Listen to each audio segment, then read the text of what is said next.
அன்பிற்கினிய ஆசிரியர் சொந்தங்களே, வணக்கங்க.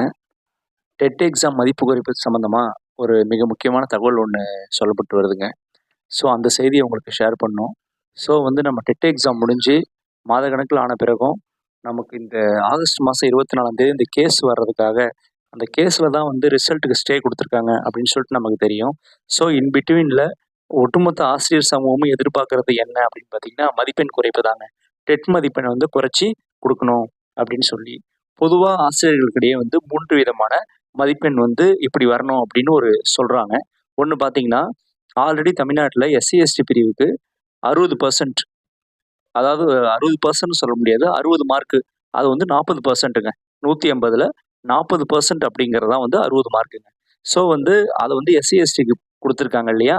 அதே அதே மார்க்க ஓபிசி, எம்பிசிக்கும் அண்ட் ஜெனரல் கேட்டகரி ஓசிக்கும் குடுக்கணும் அப்படின்னு சொல்லி ஒரு எதிர்பார்ப்பு இருக்குதுங்க.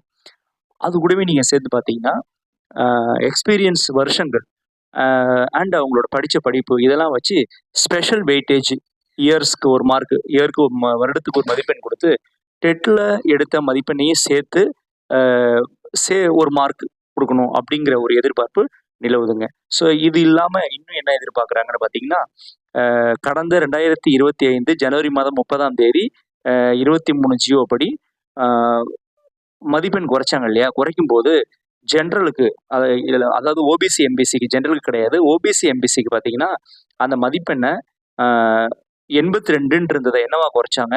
அது 75ஆ குறைச்சாங்க. ஓகேவா? இப்ப இந்த 75ஆ குறைச்சாங்க இல்லையா? அந்த 75ஆ குறைச்சதுன்றது 50%. அத இன்னும் குறைக்கணும். அதுல இன்னும் குறைக்கலாம்னா, இன்னும் அதுல ஒரு 5% குறைச்சா அந்த 75ங்கிறது 68 மதிப்பெண்ணா வருங்க. அப்போ எஸ்சி, எஸ்டிக்கு 60 ஆகும். ஓபிசி, எம்பிசிக்கு 68 ஆகும். ஃபிக்ஸ் ஆகுமா? அப்படிங்கிற எதிர்பார்ப்பு இருக்குதுங்க. ஆனா இதுல கொள்கை முடிவு எடுக்கப்பட்டுட்டது. என்ன மாரி கொள்கை முடிவு எடுத்திருக்காங்க அப்படிங்கிறதுல நமக்கு கிடைச்ச தகவலின்படி பார்த்தீங்கன்னா, அ எம்பிசி அண்ட் ஓபிசிய பொறுத்தவரைக்கும், அவங்களுக்கு ஆல்ரெடி இருக்கிற 75 தொடரலாம். அப்படி இல்லன்னா அது 68ஆ மாறலாம். இந்த 2 தாங்க. இந்த 2த்துல எந்த வேறுபாடும் இருக்காது. 2த்துல ஏதோ ஒண்ணு தான் நடக்க போகுது. அதே நேரம் எஸ்சி, எஸ்டிக்கு அவங்களுக்கு ஆல்ரெடி உள்ள 60 மதிப்பெண், அதாவது 40% இதுல மாற்றம் இருக்காது அப்படின்னும், தமிழ்நாடு அரசோட கொள்கை முடிவுப்படி வர ஆகஸ்ட் 24ஆம் தேதி ஜெனரல் பிரிவினருக்கான மதிப்பெண் குறைப்பு, அந்த கொள்கை முடிவு அநேகமா இப்ப இருக்கிற 90ங்கிறது 82ஆகவோ இல்ல 75ஆகவோ வரலாம். இது 75ஆ குறைஞ்சதுன்னா ஓசி பிரிவினருக்கு, ஆல்ரெடி 75ஆ இருக்கிற எம்பிசி பிரிவினருக்கு நிச்சயமா 68ஆ மாறிடுங்க. ஸோ இதுதான் கால்குலேஷன்.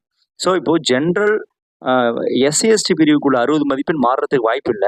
ஆனா ஜெனரல் பிரிவினருக்கு அரசாங்கம் கொடுக்க போற கொள்கை முடிவை வச்சு அது 90ன்றது 82ஆ குறைஞ்சதுன்னா, இதுக்கு மட்டும் தான் குறைப்பு இருக்கும்.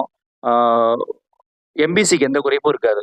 ஒருவேளை 82ன்னு குறைக்காம டைரக்ட்டா 90ன்றத 75ஆ குறைச்சுட்டாங்கன்னா, ஆல்ரெடி 75ஆ இருக்கிற எம்பிசிக்கு அது 68ஆ மாறுங்க.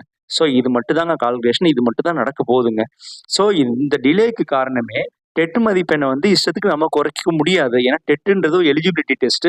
குறைந்தபட்ச தகுதின்னு சுப்ரீம் கோர்ட் சொல்லிட்டாங்க.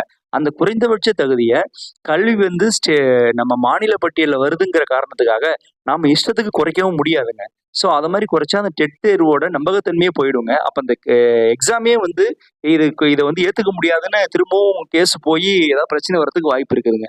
அதனால தான் இந்த கொள்கை முடிவு எடுக்கிறதுல இப்படிப்பட்ட டிலே இருந்திருக்கு.